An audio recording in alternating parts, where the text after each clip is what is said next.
बहुत सालों पहले एक गांव में रमेश नाम का एक इंसान रहता था और आज रमेश के लिए बड़ा ही खुशी का दिन है। मुझे आज बहुत खुशी हो रही है। मैं आज पापा बनने वाला हूँ। पता नहीं ये खुश खबर और कितने देर बाद सुनने मिलेगी।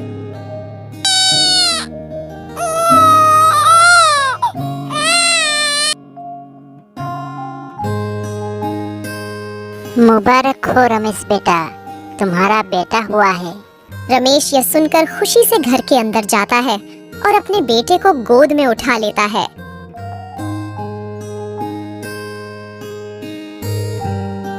सुनती हो भाग्यवान, हमारा बेटा बहुत ही खूबसूरत है, बिल्कुल राजकुमार जैसा।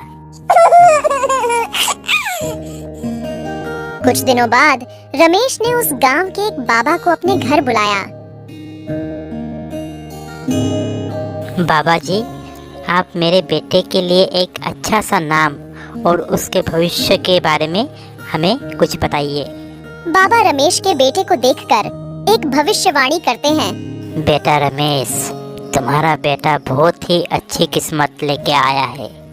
तुम्हारा बेटा बड़ा होकर इस राज्य की राजकुमारी से शादी करेगा और साथ ही इस देश का राजा भी बनेगा।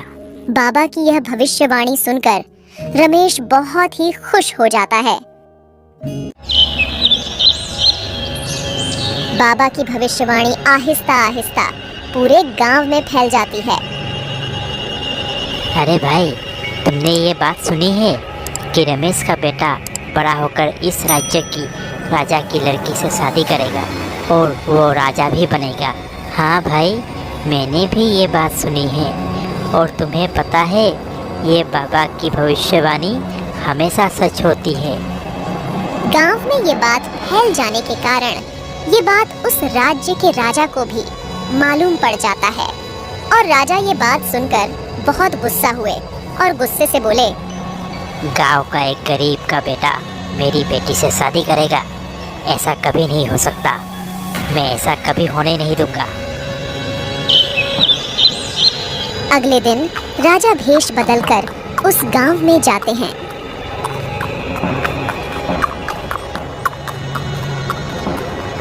सुनो भाई, क्या तुम मुझे बता सकते हो इस गांव में रमेश का घर कहाँ पर है? रमेश का घर आप आगे से जाकर बाएं की ओर मुड़ जाना, वही आगे पर रमेश का घर आपको मिल जाएगा।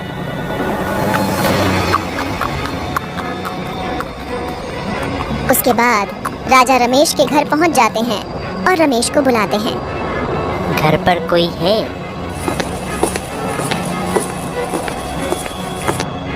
हाँ, आप कौन है? भाई, मैं दूसरे गांव से आया हूँ और एक उम्मीद लेकर आपके पास आया हूँ। बताइए, हम आपकी क्या सहायता कर सकते हैं? मैंने सुना है आप लोगों का एक बेटा हुआ है, लेकिन मेरा कोई संतान नहीं है, जिसके कारण मैं और मेरी पत्नी बहुत ही उदास रहते हैं। अगर आप लोग हमें अपना बेटा दे दो तो आपकी बहुत मेहरबानी होगी। आप लोग चिंता मत कीजिए, हम लोग आपके बेटे को राजा बनाकर रखेंगे। हम तो बहुत ही गरीब हैं और बाबा ने भविष्यवाणी किया था कि हमारा बेटा राजा बनेगा। शायद यही हमारा बेटा का किस्मत है। ठीक है, आप हमारे बेटे को लेकर जाइए और उसका अच्छे से ख्याल रखिएगा। ठीक है, आप लोग चिंता मत कीजिए। आज से ये मेरा बेटा है और इसकी हम राजा की तरह परवरिश करेंगे। उसके बाद राजा रमेश के बेटे को लेकर वहां से चले आते हैं।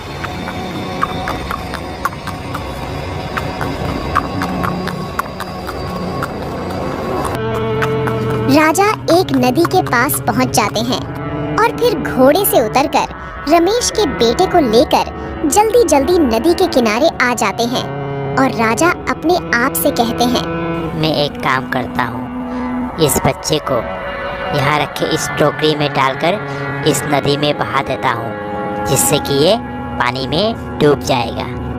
उसके बाद राजा बच्चे को पास रखे टोकरी में डालकर नदी में बहा देते हैं। उसके बाद वो टोकरी नदी में बहते बहते बहुत दूर एक किनारे पर जा पहुंचा।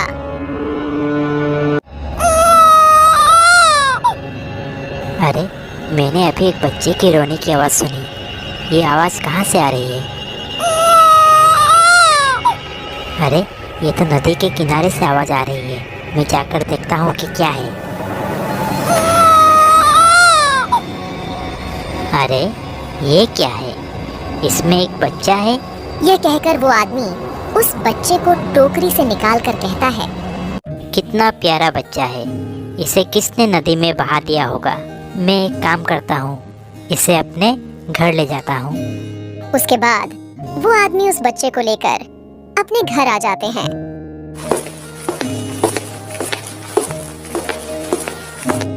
अरे, आपके पास ये बच्चा, आपको ये कहाँ पर मिला?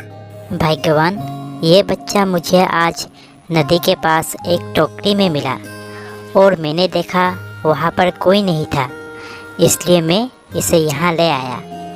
हमारा कोई संतान नहीं है, शायद ऊपर वाले ने ये बच्चा हमारे लिए ही भेजा है। वो दोनों पति पत्नी बहुत खुश हो जाते हैं और उस बच्चे को अपना संतान बनाकर पालने लगते हैं। कुछ सालों बाद, माँ, पिताजी, क्या मैं अपने दोस्तों के साथ बाहर खेलने जाऊँ? ठीक है बेटा, तुम जाओ अपने दोस्तों के साथ खेलने।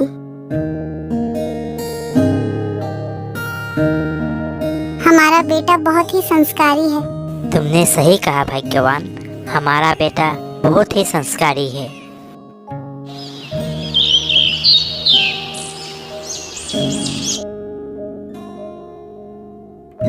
बेटा करण, थोड़ा इधर आना। जी पिताजी, आपने मुझे बुलाया? बेटा, मेरी तबीयत आज ठीक नहीं लग रही, इसलिए तुम बाजार चले जाना और घर के कुछ सामान खरीद लाना। ठीक है पिताजी।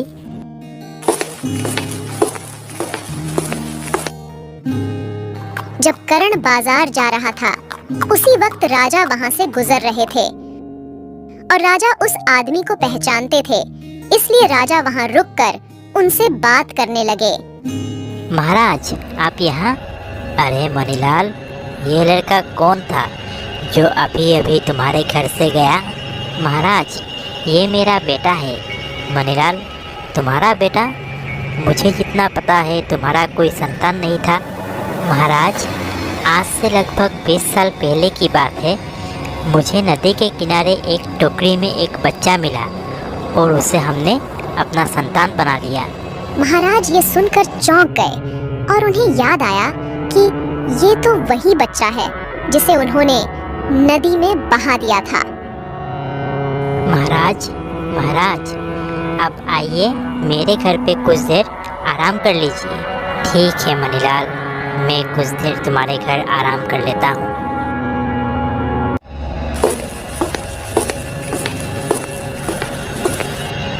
महाराज, आप यहाँ पर आराम कीजिए, मैं आपके लिए कुछ खाने के लिए लेके आता हूँ। मणिलाल वहां से जाते ही राजा ने एक चिट्ठी लिखी और उस चिट्ठी को एक लिफाफा में डाल दिया जिसमें शाही मुहर लगा हुआ था। मणिलाल, मणिलाल,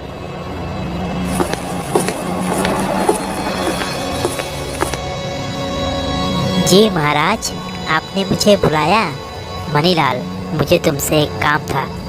मैं दूसरे राज्य में जरूरी काम से जा रहा हूँ, लेकिन एक ज़रूरी संदेश मेरे महल में भेजना था।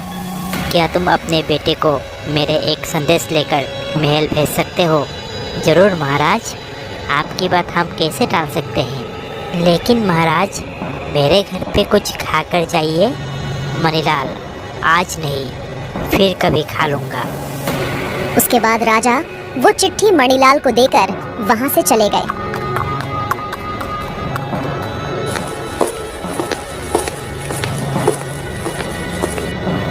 सुनिए जी, महाराज ने आपसे क्या कहा? भाग्यवान, महाराज ने हमें एक बड़ी जिम्मेदारी का काम सौंपा है। उन्होंने ये जरूरी चिट्ठी महल भेजने को कहा है। उसी वक्त करण बाजार से लौट आता है। क्या बात है पिताजी, आपके हाथ में ये चिट्ठी कैसा? बेटा करण, महाराज ने ये एक चिट्ठी दी है जो बहुत ही जरूरी चिट्ठी है, और ये चिट्ठी तुम्हें महल लेकर जाना है। ठीक है पिताजी।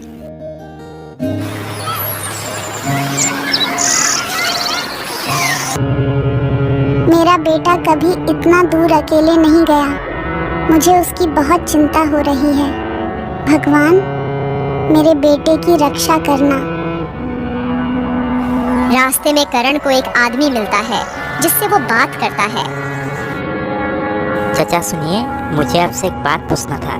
हाँ पूछो बेटा, क्या पूछना है? चाचा, मुझे राजा के महल जाना है, लेकिन मैं कभी महल नहीं गया। क्या आप मुझे बता सकते हैं कि राजा का महल यहाँ से कितने दूर है? बेटा, राजा का महल यहाँ से लगभग 5 मील की दूरी पर है। चाचा, मुझे ये बताने के लिए आपका बहुत बहुत शुक्रिया। उसके बाद करण वहां से आगे चला जाता है। करण वो चिट्ठी लेकर महल की ओर जाता रहा और आहिस्ता आहिस्ता शाम होने लगी और देखते ही देखते रात हो जाती है। फिर करण अपने आप से कहता है, अभी तो रात हो गई और मुझे अकेले डर भी लग रहा है। साथ ही यहाँ आसपास इस घर के सिवा कोई दूसरा घर भी नहीं है। मैं एक काम करता हूँ, आज इस घर पर रुक जाता हूँ और कल सुबह यहाँ से निकलकर राजा के महल चले जाऊँगा।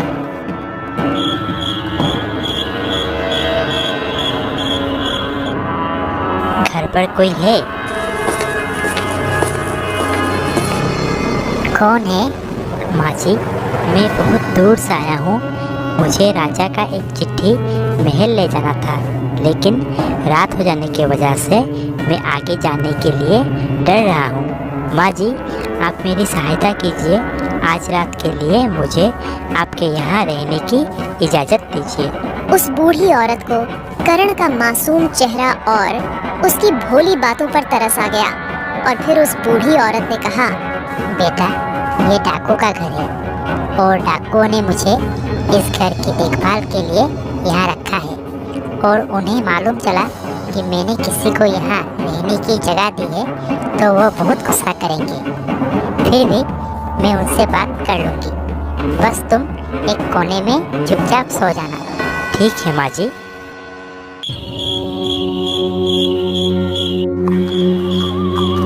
आधी रात को वो डाकू अपने घर आते हैं।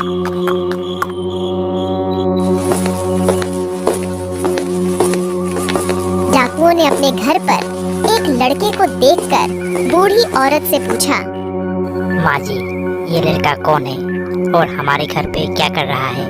हमने आपको घर की रखवाली के लिए रखा है और आपने ऐसे ही किसी को कैसे घर पे आने दिया?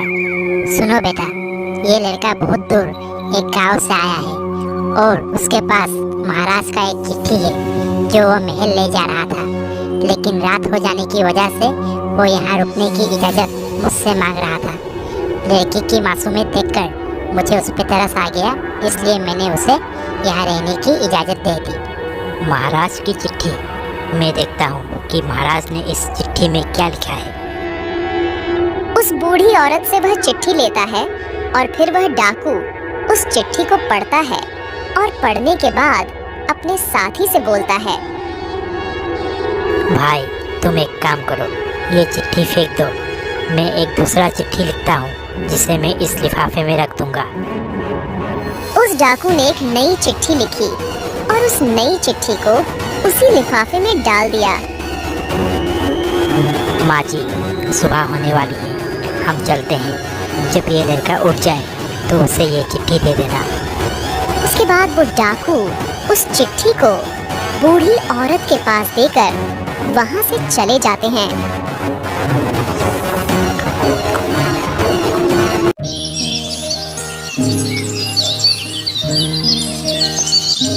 बेटा, ये लो तुम्हारा चिट्ठी। माँ जी, आपका बहुत शुक्रिया। आपने मुझे आपके घर रहने दिया। अभी मैं चलता हूँ माँ जी। ठीक है बेटा, अच्छे से जाना। उसके बाद करण चलते चलते महल आ पहुंचा। अरे लड़के, कहाँ जा रहे हो? सुनिए, महाराज ने एक चिट्ठी दी है जो महल पहुंचाना था। महाराज की चिट्ठी। वो सिपाही चिट्ठी में लगे शाही निशान को देखकर कहता है, ठीक है लड़के, तुम मेरे साथ चलो।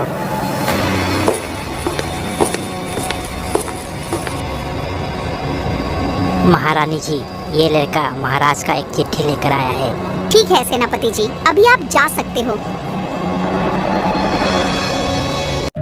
बेटा, तुम्हें ये चिट्ठी कहाँ मिला? इसमें तो महाराज की मोहर लगा हुआ है। महारानी जी, ये जरूरी चिट्ठी महाराज ने आपको देने के लिए मुझे भेजा है। उसके बाद रानी करण से वो चिट्ठी लेकर पढ़ती है और उसके बाद महारानी ने राजकुमारी का विवाह करण के साथ कर दिया। कुछ दिनों बाद राजा लौट आए।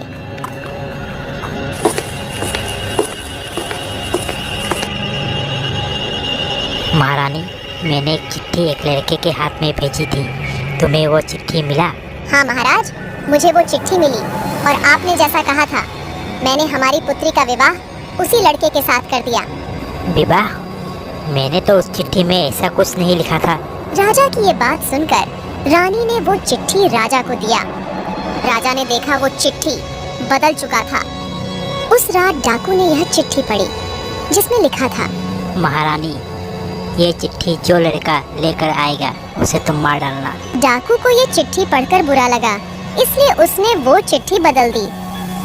उस बदले हुए चिट्ठी को देखकर राजा को अपनी गलती का एहसास हुआ और फिर राजा ने कहा, मैंने उस लड़के के साथ बहुत बुरा करने की सोची, लेकिन उसके किस्मत में जो लिखा था आखिर वही हुआ।